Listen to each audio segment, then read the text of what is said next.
আমরা শুধু ঢাকা থেকে সাভার এসেছি কিভাবে গরু দিয়ে সরিষার তেল ভাঙা হয় সে দৃশ্য দেখার জন্য।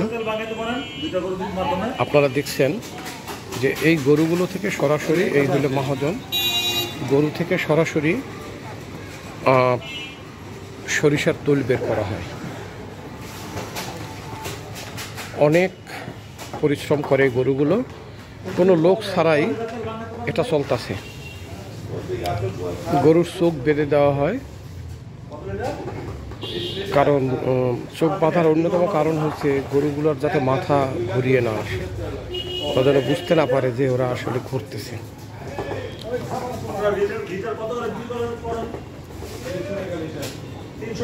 এবং একটা গরুর একটা নির্দিষ্ট ঘোরার সময় আছে। এই যে সরিষার তেলগুলো পড়ছে, অরিজিনাল সরিষার তেল তৈরি হচ্ছে এখানে।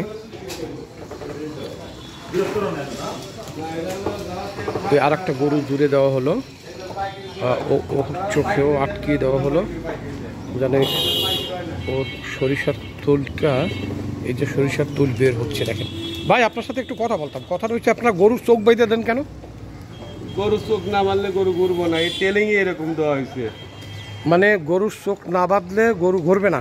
না, এই একটা জিনিস কি, যেমন ছোট থাকতে পোলা মাঠে 5 বছর 6 বছর, আর শিক্ষিত বানাইতে হইলে 2-1 চর থাপড় দোয়াই লাগে, তা তো শিক্ষিত হবো না। আর শিক্ষিত না হলে তো চাকরি করে পারবো না। আচ্ছা, একটা গরু কতক্ষণ ঘুরান? টেলিং লাগবো, আর টেলিং ছাড়া তো পুলিশের চাকরি নিতে পারবো না। আমরা টেলিং দিয়ে গরু ছেড়ে দিছি। আর একটা গরু কতক্ষণ ঘুরান? এটা 40 মিনিট।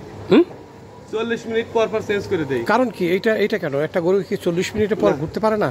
40 মিনিট ঘুরতে পারে, 1 ঘন্টা ঘুরতে পারে, গরু কাহিল হয়ে যাবে, দুর্বল হয়ে যাবে। তাই দুর্বল হয়ে যাবে, মানে ওর মাথা ঘুরে, মানে ঘুরে মাথা ঘুরবো না। গরু আজকে কাজ করলাম, কালকে কাজ করে পারবো না, গরু উঠবো না ঘুমাইতে, ওর কষ্ট হয়ে যাবে বেশি, তাই না? এখানে কত ওজন দেওয়া?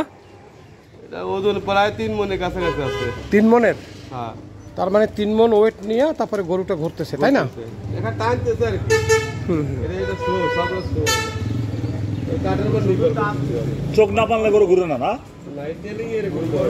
না, আর একটা জিনিস হলো যে এখন বর্তমান সময়ে তো মেশিনে করা যায়, তা আপনারা এইভাবে কষ্ট দেখতেছেন কেন গরুদের? বর্তমান মেশিনে করলে মেশিনের তেল কেউ চাহিদা করে না। এই গরু দেখলে কাস্টমার চাই, এমন কাস্টমার সে গরু ছাড়া তেল নেয় না। তার মানে হইলো কাস্টমার চাইতেছে এইভাবে ঘুরনের তেলটা ভালো হয় না। সবাই খালি গরুর তেল দাও, গরুর তেল দাও। অটো গাড়ি লাগাইলে কেউ তেল নিতে পারে না, কারণ কি? আচ্ছা, মেশিনের তেল বের হওয়া আর আপনাদের গরু থেকে ঘুরাবার পরে তেল বের হওয়া, এর মধ্যে তফাৎটা কি? আপনার কি মনে হয়, কি তফাৎ মনে হয়? এর তো তফাৎ হইলো, মেশিনের তেলটা হলো পুড়ে যায়, তেলটা হলো পরে নাই, তেলটা হলো কাঁচা তেল। এটা বাচ্চাদের শরীরে লেগে, এমনি আলু ভর্তা, মুড়ি এই শীতের দিনে ব্যবহার করা, এটা লেগে। আর এই তেলটা তার মানে হইলো মেশিনে যেটা, ওটা গরম হয়ে তেলটা পুড়ে যায়। আর এই গরু থেকে আপনারা যে ঘুরানো যে তেলটা, এটা কাঁচা থাকে, এটা পড়ে না, স্বাদ আলাদা। তার মানে এটা ভর্তা টর্তা ইত্যাদি বানাইলে পরে এটা স্বাদ মজা আলাদা হয়। একটা নতুন বিষয় জানলাম। আপনারা একটা নতুন বিষয় জানলেন যে মেশিন থেকে যে সরিষার তেলটা ভাঙানো হয়, সে তেলটা আসলে গরমে পুড়ে যায়, কিন্তু এই গরু থেকে যে তেলটা বের হয় সেই তেলটা নাকি পড়ে না, এবং সেই তেলটা কাঁচা থাকে। আর কাঁচা থাকলে পরে এই তেলটা থেকে ভর্তা খেতে ভালো হয়। এখানে আমরা দেখতেছি আরও ওনার 2টা গরু আছে, অর্থাৎ ওনার মোট 4টি গরু। গরুগুলোও সেই রকম অনেক বড় বড় বিশাল মাপের গরু। আর ঘটনা হয়েছে, এখানে প্রায় 3 মণ 3.5 মণ ওজন টানতে হয়, যার কারণে গরুগুলো একটু হৃষ্টপুষ্ট শক্তিশালী হয় স্বাভাবিক। তো লোকটা এভাবে দিনের পর দিন এ কাজ করছেন। ভাই,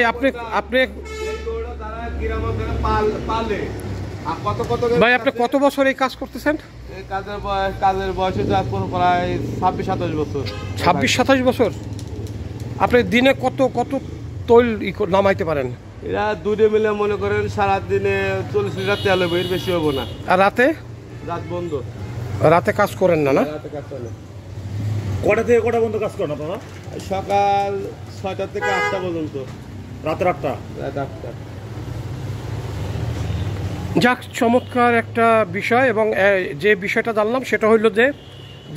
জানলাম সেটা হচ্ছে উনি এই গরুগুলোর খুব যত্ন আদর করেন, এবং একটা গরুকে বেশিরভাগ হলে 40 মিনিট কি 50 মিনিট ঘোরান, এর বেশি না, এর বেশি উনি ঘুরাইতেছেন না, কারণ গরুটা পেটে কিরমি আছে তো এই জন্য গরুটা কাজ হ্যাঁ, হয়েছে। ঠান্ডা গরুর না পড়লে ওষুধ খাওয়া গরুর পরিশ্রমের দিকেও ওনার তাকাইতে হয়, গরু যেন ক্লান্ত না হয়, এই জন্য 40 মিনিট কি 50 মিনিট উনি গরু থেকে তেল বের করেন।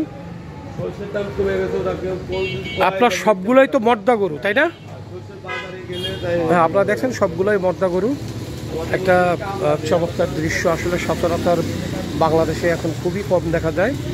সবাই এখন মেশিনে তোল ভাঙাইতে ব্যস্ত, মেশিন ইউজ করে, কিন্তু ওনরা তোলটাকে কাঁচা রাখার জন্য এই পদ্ধতি অবলম্বন করে এবং এটার বেশ চাহিদা রয়েছে বাংলাদেশে।